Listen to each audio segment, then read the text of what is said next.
Hello friends, मैं आनंद कुमार फिर से आपका उन्नति एकेडमी चैनल में स्वागत करता हूं और फिर से आज एक नया टॉपिक के साथ आपके सामने हाजिर हूं। मेरा टॉपिक सबसे सिंपल, सबसे आसान आपको केमिस्ट्री में बताया जाएगा।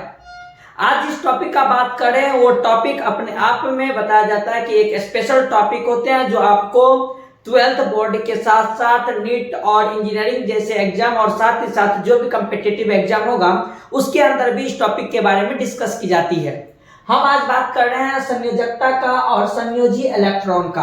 हम इससे पहले वाले चैप्टर के अंदर आपको इलेक्ट्रॉनिक कॉन्फ़िगरेशन एक आसान भाषा में सिखा चुके थे, जिसके अकॉर्डिंग हम लोग ये सीखे थे कि कैसे हम किसी भी एलिमेंट का हम आसानी से इलेक्ट्रॉनिक कॉन्फ़िगरेशन कर सकते हैं। आज जिस चीज का हम लोग डिस्कस कर रहे हैं वो चीज हमारे पास है कौन सी, कोवैलेंस इलेक्ट्रॉन और कोवैलेंट बॉन्ड के बारे में। इसी से बॉन्ड भी तैयार किया जाता है। तो संयोजकता और संयोजी इलेक्ट्रॉन को हम डिस्कस करेंगे। सबसे पहले हम यहाँ पर एक स्ट्रक्चर के बारे में बात करेंगे, जो स्ट्रक्चर कहीं ना कहीं आप लोग कभी ना कभी 9th 10th में ही पढ़ चुके हैं। हम जब इस स्ट्रक्चर के बारे में बात करते हैं तो आप बोलिएगा कि सर जी ये स्ट्रक्चर मेरा जाना पहचाना स्ट्रक्चर है।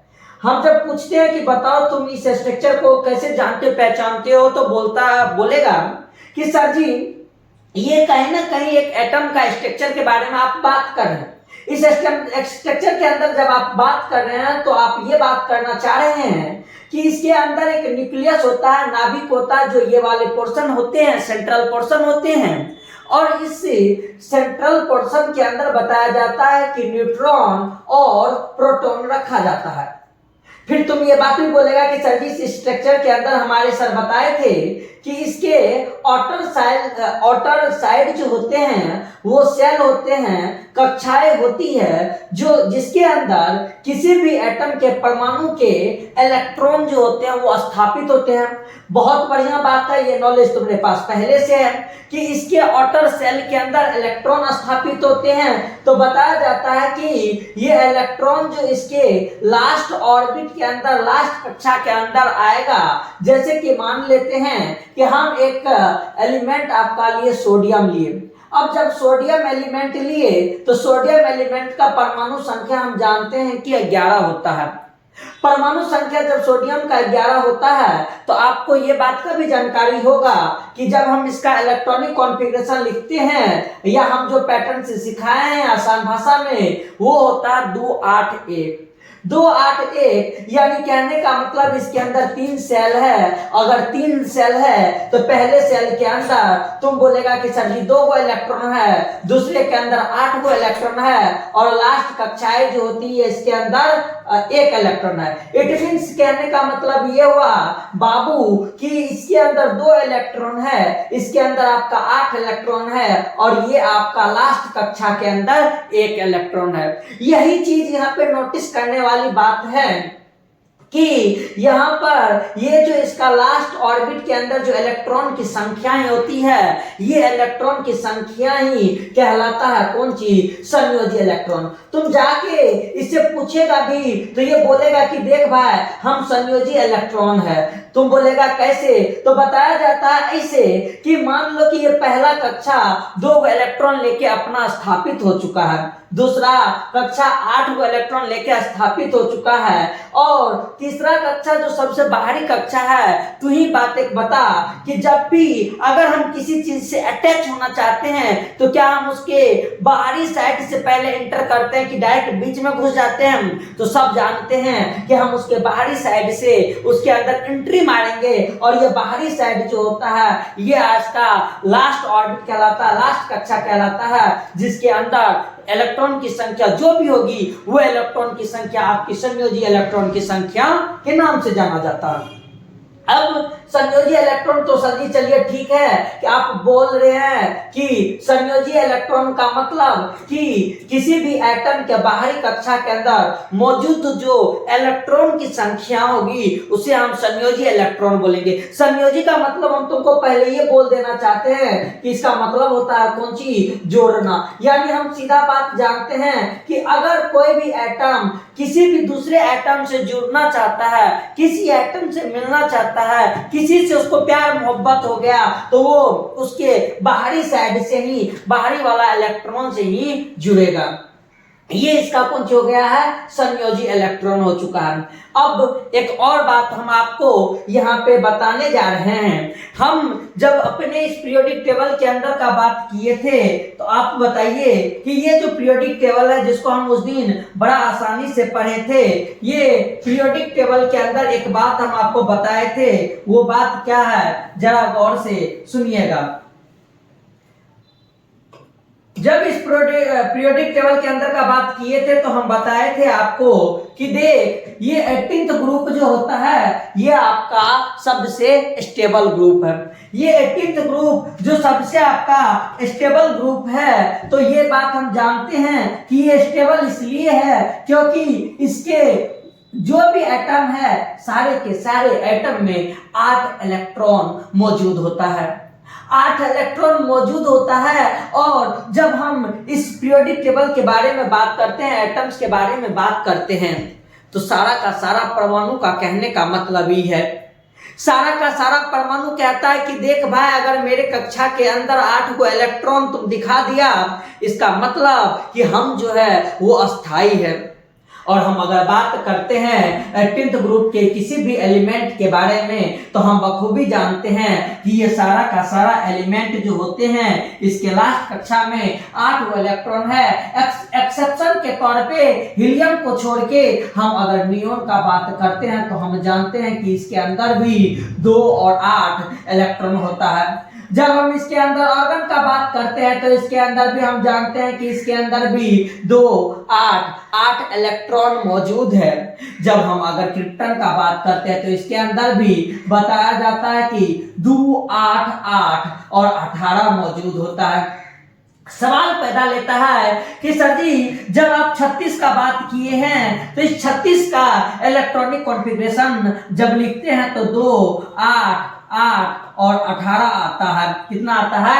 2 8 8 18 आता। हम पिछले क्लास के अंदर ये बताए थे। तो सर जी इसके अंदर तो 18 आया है, आप 8 का बात करते हैं, 8 कहाँ है इसके अंदर सर?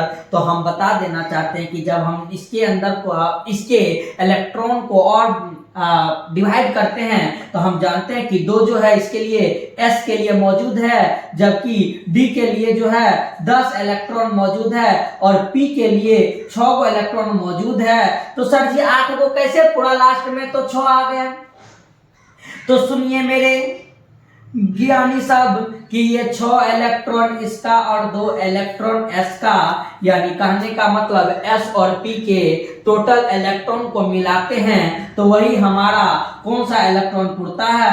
तो वैलेंस इलेक्ट्रॉन पुरता है। यानी कहने का मतलब वैलेंस इलेक्ट्रॉन का जब बात करते हैं तो उसके अंदर S वाले इलेक्ट्रॉन, P वाले इलेक्ट्रॉन, यानी S ब्लॉक वाले और P ब्लॉक वाले इलेक्ट्रॉन मिलके वो लास्ट के 8 इलेक्ट्रॉन पुरता है, जिसके कारण हम ये बात कहते हैं कि कोई भी एटम्स के अंदर अगर 8 इलेक्ट्रॉन पुर जाए तो इसका मतलब कि वो क्या हो जाते हैं? अस्थाई होते हैं।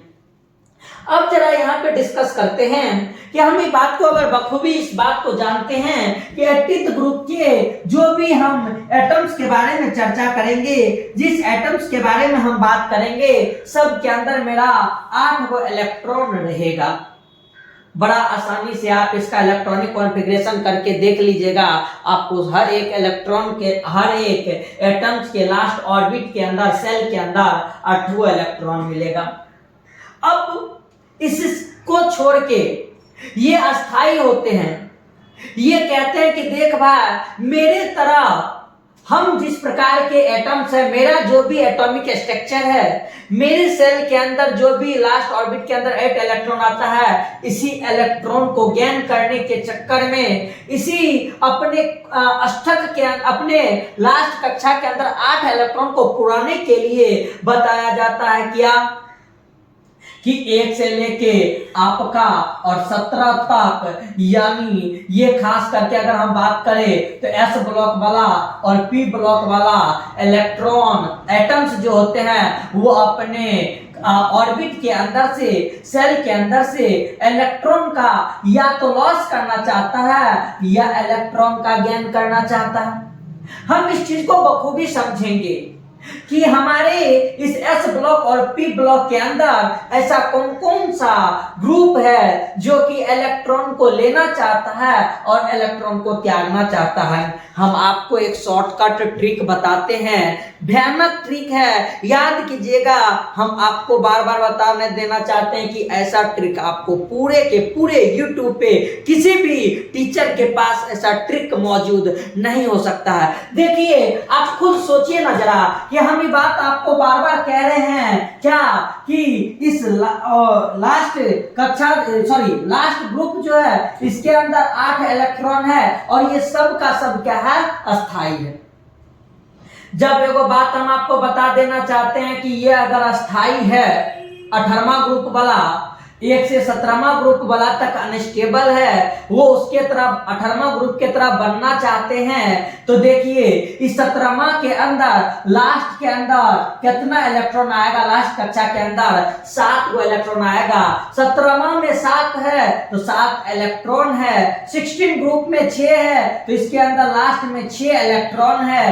15 के अंदर का बात करें तो इसके अंदर 5 है तो लास्ट में इसके अंदर 5 इलेक्ट्रॉन है। यानी अगर इस सब का अगर इलेक्ट्रॉनिक कॉन्फ़िगरेशन आप करते हैं तो आपको समझ में आ जाएगा कि जो बात हम आपको यहाँ पे बता रहे हैं वो कहीं ना कहीं 100% सही है और ये ट्रिक भयानक एग्जाम सब में आपका काम करेगा।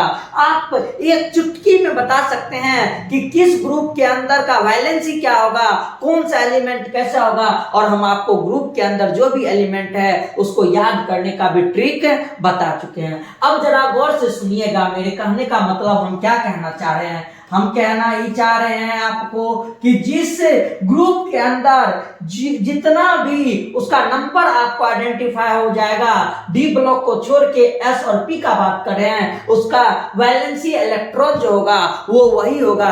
जैसे कि पहले ग्रुप का अगर हम बात करते हैं तो उसके अंदर वैलेंसी इलेक्ट्रॉन जो है, संयोजी इलेक्ट्रॉन जो है वो 1 है। दिमाग लगाइए, जरा सोचिए हम क्या कहना चाह रहे हैं, आप खुद बोलिए। 8 इलेक्ट्रॉन इसके अंदर स्टेबल है। हम क्या बोले कि 8 इलेक्ट्रॉन 18वां ग्रुप लेके स्टेबल है, और जब पीरियोडिक टेबल बना था तो 18वां ग्रुप लास्ट ग्रुप था और बोला गया था कि 18वां ग्रुप तक जब हम पहुंच जाएंगे तो हम फिर से कहां आ जाएंगे, पहले ग्रुप पे आ जाएंगे। जब हम पहले ग्रुप पे फिर से आ जाएंगे तो आप बताइए, तो उस वहां तक पहुंचने के बाद उसके बाद जो आएगा, यानी सेल खत्म, नया सेल शुरू। क्योंकि पहले अगर हम इस आवर्त में जाएंगे तो 2 के बाद यहाँ पे तीसरा जो आता है तो यहाँ पे सेल की नंबर भी बढ़ जाती है। और अगर बात करें तो पहले इस आवर्त के लिए सेल का नंबर कक्षाएं 1 है, जबकि दूसरे आवर्त के लिए कक्षाएं 2 है, तीसरे आवर्त के लिए कक्षाएं 3 है। यानी last total number of cell जो उसके अंदर होता है उसका बात कर रहे हैं। चौथा के लिए 4 है, 5वां के लिए 5 है, छठा के लिए 6 है और 7वां के लिए 7 कक्षाएं मौजूद है, जिस हिसाब से अभी हम लोग पढ़ रहे हैं। तो मेरे कहने का मतलब ये है कि जब इस तरह से है तो 18वां ग्रुप तक पहुंचे तो 18वां ग्रुप के बाद पुनः मेरे पास पहला ग्रुप आ गया, फर्स्ट ग्रुप आया। तो अब जब फर्स्ट ग्रुप आया तो उसके अंदर 1 इलेक्ट्रॉन, फिर दूसरे ग्रुप में 2 इलेक्ट्रॉन, फिर तीसरे ग्रुप में 3 इलेक्ट्रॉन, और इस तरह से हम बढ़ाते जाते हैं तो हमें पता चलता है कि यहां तक जाते जाते लास्ट ग्रुप के अंदर अगर हम बात करें एस और पी को जोड़ते हैं तो पी के अंदर 6 गो इलेक्ट्रॉन, एस के अंदर 2 गो electron, total number of electron आपका कितना पुर गया, 8 पुर गया। अब जब इस चीज को और समझते हैं तो कहने का मतलब पहला ग्रुप के अंदर 1 इलेक्ट्रॉन, क्योंकि 8 खत्म हुआ तो फिर से 1 स्टार्ट हो गया। फिर दूसरे ग्रुप के अंदर आपका 2 इलेक्ट्रॉन, तीसरे ग्रुप के अंदर कितना, 3 इलेक्ट्रॉन, चौथे ग्रुप के अंदर अगर हम चौथे ग्रुप बोलते हैं, ये जो 3 इलेक्ट्रॉन है ये 13वां ग्रुप। और याद करने का सिंपल सा ट्रिक फंडा जो है, 13वां में 3 आता है, इसमें भी 3 इलेक्ट्रॉन आया। 14वां में 4 आता है तो इसके अंदर भी 4 इलेक्ट्रॉन। 15वां में 5 आता है तो इसके अंदर भी 5 इलेक्ट्रॉन। और छठा में 6 आता है तो 16वां में 6 आता है तो इसमें 6 इलेक्ट्रॉन। 17वां में 7 आता है, इसमें 7 इलेक्ट्रॉन। इलेक्ट्रॉन 18वां में 8 होता है तो ये स्टेबल इलेक्ट्रॉनिक कॉन्फ़िगरेशन अचीव कर लेता है। बाकी 1 से 17 तक हमेशा छिछड़ापनी करते रहता है। ये इस आगोश में हमेशा रहता है, काश मेरे अंदर से या तो इलेक्ट्रॉन का त्याग हो जाए या इलेक्ट्रॉन का ग्रहण हो जाए। अगर इलेक्ट्रॉन का त्याग होगा तो भी मेरे अंदर अष्टक पूरा हो सकता है, या इलेक्ट्रॉन आएगा तो भी मेरे अंदर पूरा हो सकता है। इस भांज से क्या बताया जाता है कि ये हमेशा स्टेबल होने के लिए अपने आप को तृप्ति रहता है, और इस केस में ये अपने इलेक्ट्रॉन को या तो गेन करता है या लॉस करता है। हम उसी चीज को अब समझेंगे। जब इस चीज को हम समझते हैं तो देखिए हम आपको क्या बताना चाहते हैं। हम बताना चाहते हैं कि अगर मान लीजिए इलेक्ट्रॉनिक कॉन्फ़िगरेशन के हिसाब से देखते हैं तो मान लीजिए मेरे पास है कैल्शियम 20 है, तो इसका इलेक्ट्रॉनिक कॉन्फ़िगरेशन 2 8 8 8 और फिर 8 8 16 2 18 2 20 हो गया। यानी इसके लास्ट कक्षा में कितना इलेक्ट्रॉन हुआ? 2 इलेक्ट्रॉन हुआ। ये 2 इलेक्ट्रॉन ही इसका कौन सा इलेक्ट्रॉन है? संयोजी इलेक्ट्रॉन है, कोवैलेंसी इलेक्ट्रॉन है। अब ये संयोजी इलेक्ट्रॉन को अगर ये कैल्शियम त्याग देगा तो बताइए ये क्या हो जाएगा? कैल्शियम +2 हो जाएगा। और ये अब किसके तरह इसके अंदर इलेक्ट्रॉन हो गया? तो 18 को इलेक्ट्रॉन हुआ, और 18 को इलेक्ट्रॉन का मतलब ये किसके तरह बन गया? इसके बगल वाला अष्टक कंप्लीट वाला जो एलिमेंट है आर्गन, जिसका परमाणु संख्या कितना होता है? 18, वो इसके तरह बन गया। देखिए कैल्शियम +2 कहने का मतलब क्या हुआ? ये जो यहाँ पे हमें +2 दिख रहा है ये कह रहा है कि कैल्शियम के अंदर से 2 इलेक्ट्रॉन निकल गया। एगो बात हम आपको बता देना चाहते हैं, कभी भी एटम से अगर निकलने वाला अगर कोई भी पदार्थ है तो वो हमारा कौन चीज है? तो इलेक्ट्रॉन है। मान लीजिए ये कैल्शियम था, ये क्या था? कैल्शियम। अरे अगर ये कैल्शियम है तो तू ही एगो बात बताना रे कि इसके अंदर 2 8 8 और फिर कितना? 2 इलेक्ट्रॉन है। यानी कैल्शियम जिसका परमाणु संख्या कितना है? तो सॉरी, कैल्शियम परमाणु संख्या कितना है? तो 20 है। अब एगो बात बता कि कैल्शियम की चाहता है कि हम स्टेबल हो। अगर कैल्शियम चाहता है हम स्टेबल हो तो कैल्शियम के नजदीकी स्टेबल वाला जो एलिमेंट है वो 18 और है किसका? तो आर्गन का।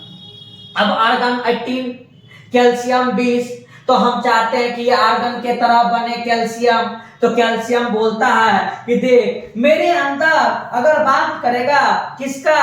प्रोटॉन के संख्या का, तो प्रोटॉन का संख्या भी कितना है? 20 है। और इलेक्ट्रॉन का संख्या भी क्या है? तो हमारे पास टोटल पहले 20 था, और इसी प्रोटॉन के प्लस और इलेक्ट्रॉन के माइनस से बताया जाते हैं कि ये आपस में क्या होते हैं? न्यूट्रल होते हैं। इसलिए जब हम कैल्शियम एटम का बात करते हैं तो वो कैल्शियम एटम उदासीन होते हैं, न्यूट्रल होते हैं, उसके अंदर कोई भी चार्ज नहीं होता है। लेकिन जब इसके अंदर प्रोटॉन जो है वो नाभिक के अंदर रहता है, प्रोटॉन के साथ हम कोई छेड़छाड़ नहीं कर सकते हैं। कैसे कर सकते हैं? बेचारा बीच में है, सेंटर में है। हमें अगर उसकी औकात तक पहुंचना है तो हमें कहीं ना कहीं इसके बाहर इस कक्षा के इलेक्ट्रॉन को हिलाना होगा। और जब हम इसके इलेक्ट्रॉन को हिलाते हैं तो आप खुद बताइए कि इसके अंदर 20 को प्रोटॉन तो है, लेकिन इसके अंदर इलेक्ट्रॉन की संख्या जब छेड़छाड़ करेंगे 2 इलेक्ट्रॉन निकल गया, तो आप ही बताइए इसके अंदर इलेक्ट्रॉन की संख्या कितना हो चुका है? 18 हो गया है। अब आप ही फिर से बताइए कि अगर 18 को इलेक्ट्रॉन है, प्रोटॉन 20 को है, तो जब 20 में से 18 माइनस करेंगे तो हम जानते हैं कि यहाँ पे कितना आएगा? +2 आएगा। और यही +2 हम कब दे देते हैं? जब इसके अंदर से 2 इलेक्ट्रॉन निकालते हैं तो हम कहते हैं कि ये कैल्शियम +2 हुआ, और इस +2 का मतलब हुआ कि इसके अंदर से 2 इलेक्ट्रॉन तो निकल गया है, लेकिन प्रोटॉन का संख्या अभी भी कितना? 20 का 20 हमारे पास मौजूद है। इसलिए कि जब भी अगर आपको आ जाए कि मान लीजिए यहाँ पर Na+ है, तो इस Na+ का मतलब कि इससे एगो इलेक्ट्रॉन एलिमिनेट हो चुका है, बाहर निकल चुका है। लेकिन प्रोटॉन की संख्या में छेड़छाड़ नहीं कर सकते हैं, क्योंकि प्रोटॉन के अंदर अगर हमें छेड़छाड़ करनी है तो इलेक्ट्रॉन के सारे इलेक्ट्रॉन से हमें फड़ियाना होगा और प्रोटॉन के औकात तक पहुंचना होगा, जो कि किसी के लिए भी असंभव वाली बात है। यानी अगर सर जी मेरे पास Mg+2 लिखा गया तो इस Mg+2 का क्या कहने का मतलब है? इस Mg+2 का कहने का मतलब है कि मैग्नीशियम अपने अंदर से 2 इलेक्ट्रॉन को लॉस करके ये अपने नजदीकी किसके पास इलेक्ट्रॉनिक कॉन्फ़िगरेशन जिसका स्टेबल है, जिसके लास्ट में 8 इलेक्ट्रॉन है, उसके पास पहुंच चुका है। जैसे हम आपको एक बात बताना चाहते हैं, आप खुद सोचिए कि जब मैग्नीशियम का बात करते हैं तो मैग्नीशियम के अंदर कितना इलेक्ट्रॉन प्रोटॉन, तो 12 गो। जब मैग्नीशियम +2 कर दिए इसका मतलब अब कितना, तो अब इसके अंदर कितना 10 गो इलेक्ट्रॉन, इसमें कितना इलेक्ट्रॉन था 12 गो इलेक्ट्रॉन था, 12 गो प्रोटॉन था, लेकिन 2 गो इलेक्ट्रॉन निकल गया, इसके पास 10 गो इलेक्ट्रॉन आ गया और यही 10 गो इलेक्ट्रॉन हमारे पास किसके पास, नियॉन के पास रहता है। इससे एगो बात समझ में आता है कि मैग्नीशियम जो है वो अनस्टेबल है। कब अनस्टेबल है? तो जब वो उसके अंदर इलेक्ट्रॉनिक कॉन्फ़िगरेशन लास्ट में 8 ना आके उसके अंदर लास्ट में कितना आ जाता है मैग्नीशियम के लिए 2 8 2, तो यानी लास्ट के अंदर कितना इलेक्ट्रॉन आया है, 2 आया है। इस 2 को अगर हम निकाल देंगे तो इसके पास यहाँ पर आप खुद देखिए कि लास्ट में कितना आ जाता है, 8 आ जाता है और नियॉन के जैसा ये दिखने लगता है। इस तरह से हम कोई भी चीज अगर आ जाए मेरे पास, मान लिया जाए कि मेरे पास अगर Al+3 आ गया तो इस Al+3 कहने का क्या मतलब है, ये +3 कहने का मतलब है कि अल्युमिनियम अपना 3 गो इलेक्ट्रॉन को क्या करना चाहता है, डोनेट करना चाहता है। डोनेट करना नहीं चाहता, डोनेट कर चुका है और ये अपने नजदीकी नियॉन जैसा इलेक्ट्रॉनिक कॉन्फ़िगरेशन को अचीव कर लिया है, जिसके अंदर 10 गो इलेक्ट्रॉन था। क्योंकि हम ये बात भी जानते हैं कि अल्युमिनियम के अंदर पहले कितना इलेक्ट्रॉन था, 13 गो इलेक्ट्रॉन था और 13 गो इलेक्ट्रॉन में 3 गो इलेक्ट्रॉन को लॉस करता है, तो ये 10 गो इलेक्ट्रॉन वाले नियॉन के जैसा हो जाता है। इसलिए कि अल्युमिनियम पे हम क्या दिए हैं, +3 दिए हैं। अब यही बात हम यहाँ पे आपको समझाना चाह रहे हैं कि जब इस ग्रुप के अंदर गए, थर्मा ग्रुप के अंदर गए, तो थर्मा ग्रुप के अंदर हमको क्या देखने के लिए मिला, थर्मा ग्रुप के अंदर देखने को मिला कि जो भी इसके अंदर बैगन, आलू, गोभी, इन थैला में जो भी एलिमेंट है, सारे के सारे एलिमेंट के लास्ट ऑर्बिट में 3 गो इलेक्ट्रॉन आएगा।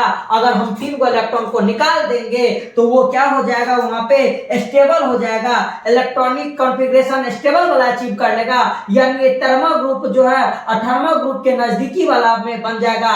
जैसे कि अगर मान ले कि 13 इलेक्ट्रॉन है, 3 गो इलेक्ट्रॉन निकाल देगा तो ये 10 की तरह बन जाएगा। मान लिया जाए कि ये 31 है, इसके अंदर से लास्ट कक्षा में 3 गो इलेक्ट्रॉन अगर निकल जाता है तो ये किसके तरह अचीव कर लेता है, अठर्मा की तरह अचीव कर लेता है। ये वाले गुण जो है इस सभी के अंदर देखा जाता है, इसलिए कि इसके अंदर जो वैलेंसी इलेक्ट्रॉन होता है, तो वैलेंस इलेक्ट्रॉन जो होता है वो 3 होता है और अगर इस 3 इलेक्ट्रॉन को हम डोनेट कर दे तो वो उसका कुछ स्टेबल इलेक्ट्रॉनिक कॉन्फ़िगरेशन अचीव कर लेगा। तो हम यहाँ पे जो लिखे हैं संयोजकता, ये संयोजकता का मतलब होता है कि कोई भी अगर एटम्स हमारे पास है, कोई भी अगर परमाणु हमारे पास है, वो परमाणु स्टेबल होने के लिए, कौन होने के लिए, तो स्टेबल होने के लिए वो अपने अंदर से या तो इलेक्ट्रॉन का क्या कर सकता है, लॉस कर सकता है, या क्या कर सकता है, इलेक्ट्रॉन का गेन कर सकता है। और जब वो इलेक्ट्रॉन का लॉस और गेन करेगा और अपने लास्ट के अंदर कितना 8 इलेक्ट्रॉन अचीव करना चाहेगा, तो उसको 8 इलेक्ट्रॉन को पूरा करने के लिए इलेक्ट्रॉन का लॉस करना या गेन करना जो होता है, वो कितना इलेक्ट्रॉन को लॉस कर सकता है, कितना इलेक्ट्रॉन को गेन कर सकता है, वो उस एटम का क्या कहलाएगा, संयोजकता कहलाएगा। जैसे हम आपको बताना चाहते हैं क्या कि अगर मान लिया जाए कि मेरे पास एलिमेंट है पोटासियम, हम ये बात जानते हैं कि पोटासियम का परमाणु संख्या 19 है। अब 19 पर पोटासियम का परमाणु संख्या है, तो हम इस बात को भी जानते हैं कि इसके अंदर जो इलेक्ट्रॉन का संख्या है वो भी 19 है और प्रोटॉन का संख्या जो है वो भी 19 है। और हम जानते हैं कि हम इसके औकात तक जा ही नहीं सकते हैं। जब इसके औकात तक नहीं जा सकते हैं तो हमें बाहरी ऑर्बिट के अंदर जो मिलता है वो मिलता है कौन सी? इलेक्ट्रॉन। और इलेक्ट्रॉन को हम छेड़छाड़ कर सकते हैं। अब इलेक्ट्रॉन को छेड़छाड़ करते हैं, तो इलेक्ट्रॉन को छेड़छाड़ करते हैं तो हम देखते हैं कि इसका इलेक्ट्रॉनिक कॉन्फ़िगरेशन जो हम यहाँ पे लिखते हैं वो लिखते हैं क्या कि अगर पोटासियम हमारे पास है तो क्या लिखते हैं? 2 8 8 और 1 लिखते हैं 19। 8 2 10 10 8 18 1 19 चौथा पीरियड का है और चौथा पीरियड में लास्ट में एक इलेक्ट्रॉन आता है, यानी इसका ग्रुप नंबर भी कितना है? 1 है, पहला ग्रुप नंबर है। तो यानी कहने का मतलब जब ये पहले ग्रुप का है तो पहले ग्रुप के अंदर देखिए अगर हम इस एक इलेक्ट्रॉन को इससे क्या करवा दे? लॉस करवा दे, तो आप ही बताइए कि ये इसके नजदीकी जो है एक इलेक्ट्रॉन लॉस होने के बाद क्या इसके लास्ट में 8 इलेक्ट्रॉन पुड़ेगा? और जब एक इलेक्ट्रॉन लॉस होगा तो बोलिए क्या हम पोटासियम K+ लिख सकते हैं? अब जब K+ लिख दिए तो ये प्लस का मतलब कि एक इलेक्ट्रॉन निकाला और एक इलेक्ट्रॉन निकाला, तो बताइए आर्गन के जैसे इसके अंदर आर्गन की तरह बना, क्योंकि उसके अंदर तो 18 वो इलेक्ट्रॉन है। और हम जानते हैं कि आर्गन जो होता है वो 18th ग्रुप का एलिमेंट है और वो जो आपका होता है वो क्या होता है? स्टेबल होता है। क्या होता है? स्टेबल।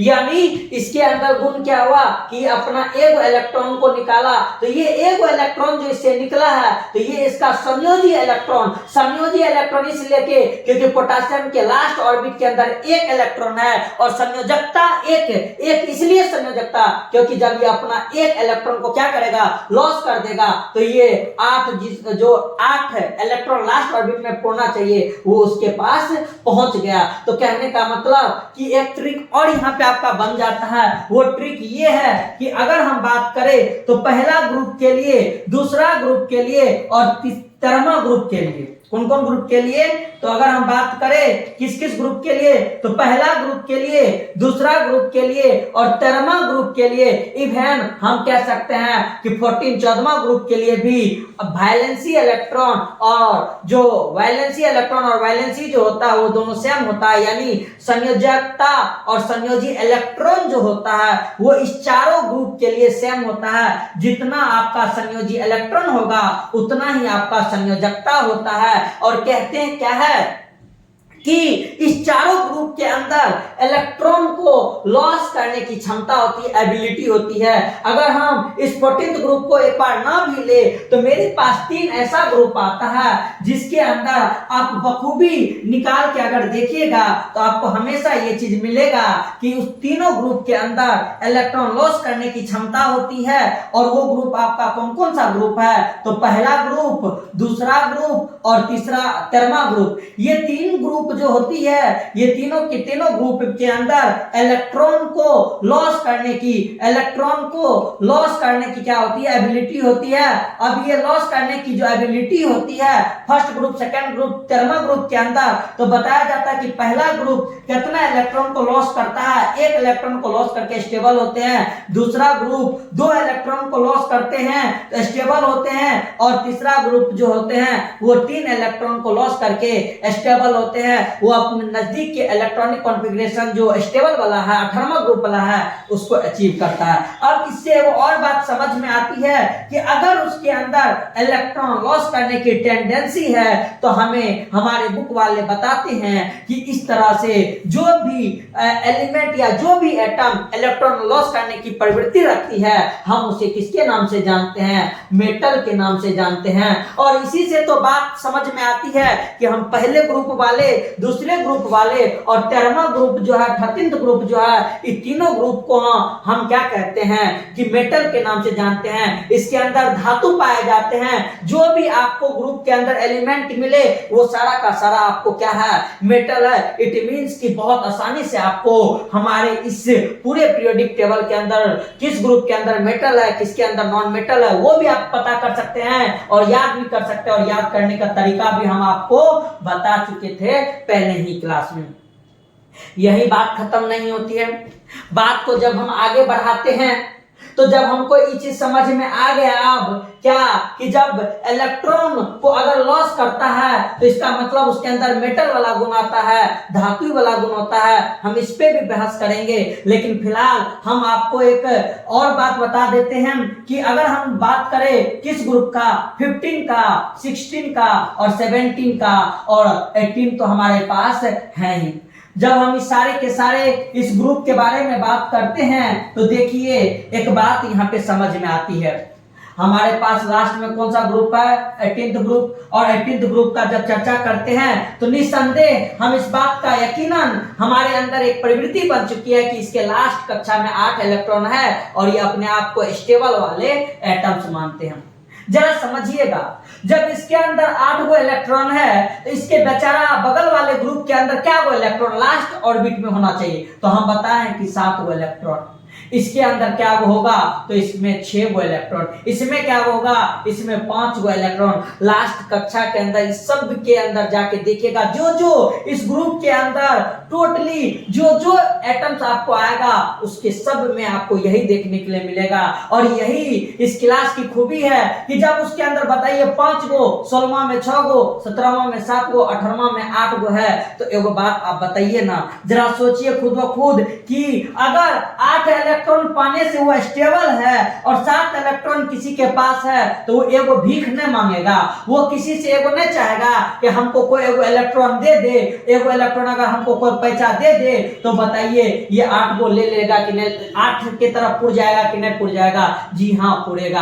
अगर 16वां ग्रुप वाला को 2 गो इलेक्ट्रॉन कैसे भीख मांग के दे देंगे तो बताइए इसके पास 6 गो है, भीख मांग के 2 गो दे दिए तो बताइए 18वां की तरह पुरेगा कि नहीं पुरेगा?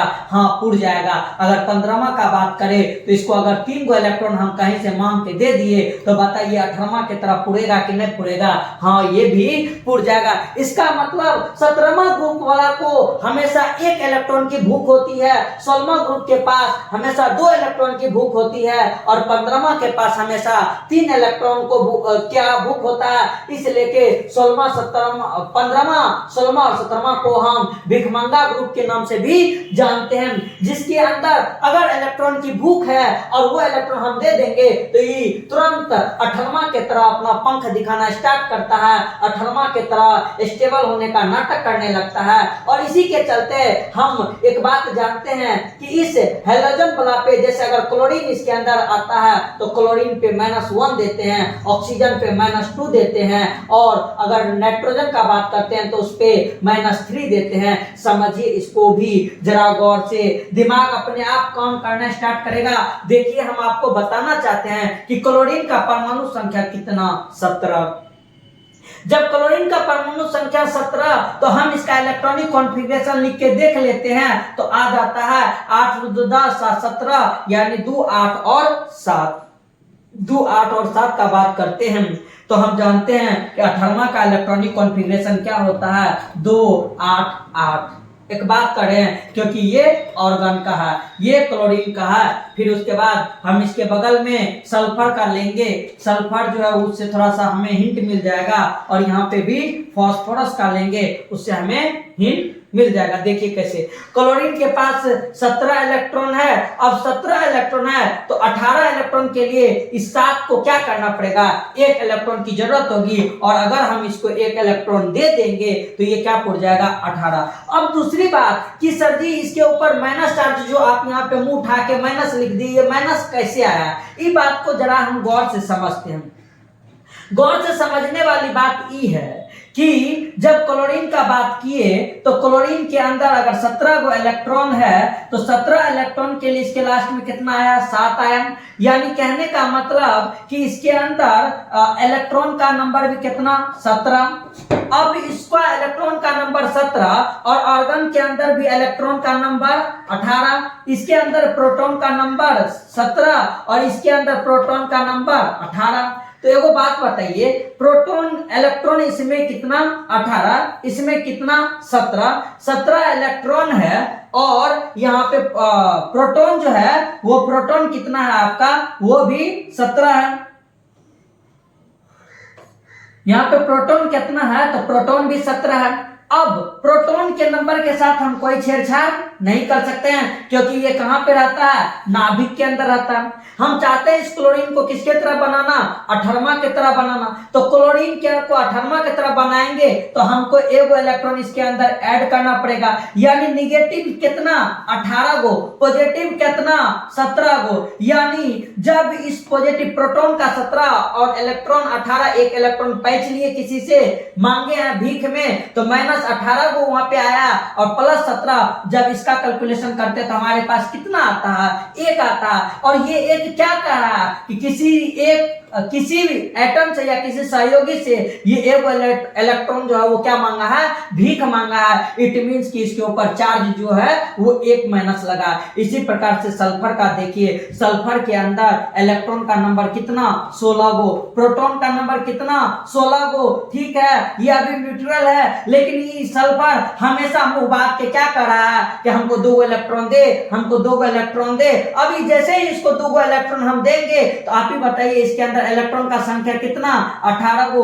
2 इलेक्ट्रॉन हम इसको कहीं से क्या कर दिए, पहचान दे दिए। 2 इलेक्ट्रॉन आया, नंबर ऑफ इलेक्ट्रॉन कितना 18 को, निगेटिव चार्ज। प्रोटॉन अभी भी कितना 16 को, पॉजिटिव चार्ज। अब आप ही कैलकुलेशन कीजिए, आपको कितना आएगा, -2 आएगा। और इसके कपार पे जाके बोल देते हैं कि बेटा तू देख, तुम्हारे ऊपर -2 का क्या लगा हुआ है, कर्ज लगा हुआ है। और ये -2 इलेक्ट्रॉन उसी चीज को दिखा रहा है कि ये सल्फर के अंदर 2 इलेक्ट्रॉन आया है। इसका मतलब सल्फर के अंदर इलेक्ट्रॉन की संख्या 18 हो चुकी है और ये मुंह उठा के ऑर्गन की तरह दिखने लगता है। सेम फास्फोरस के पास भी वही।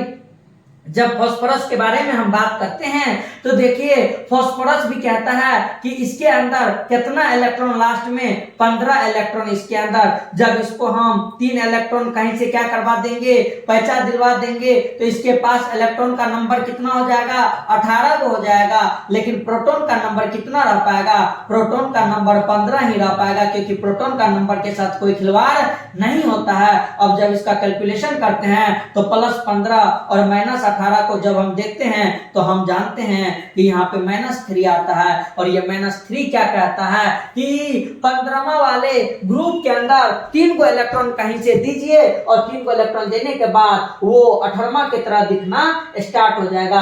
और इसी के कारण बताया जाता है कि हम इसके संयोजकता और संयोजी इलेक्ट्रॉन को जान पाते हैं। संयोजकता का मतलब होता है कि उसके लास्ट ऑर्बिट के अंदर मौजूद इलेक्ट्रॉन की संख्या, जबकि संयोजी इलेक्ट्रॉन संयोजकता जो होता है वो अस्थाई होने के लिए उसके अंदर इलेक्ट्रॉन का गेन या लॉस, जबकि संयोजी इलेक्ट्रॉन जो होता है उसके लास्ट में जो इलेक्ट्रॉन की संख्या मौजूद होती है वो होती है। तो आज की क्लास में हम संयोजकता, संयोजी इलेक्ट्रॉन, मेटल और नॉन मेटल जो हम अगर बात करते हैं तो ग्रुप नंबर 14, 16, 17 के ग्रुप को हम क्या बोलते हैं, नॉन मेटेलिक ग्रुप बोलते हैं। वो इसलिए बोलते हैं क्योंकि इसके अंदर इलेक्ट्रॉन लेने की टेंडेंसी होती है। और मेटल नॉन मेटल कैसे हुआ ये चीज हम अगले क्लास में डिस्कस करेंगे।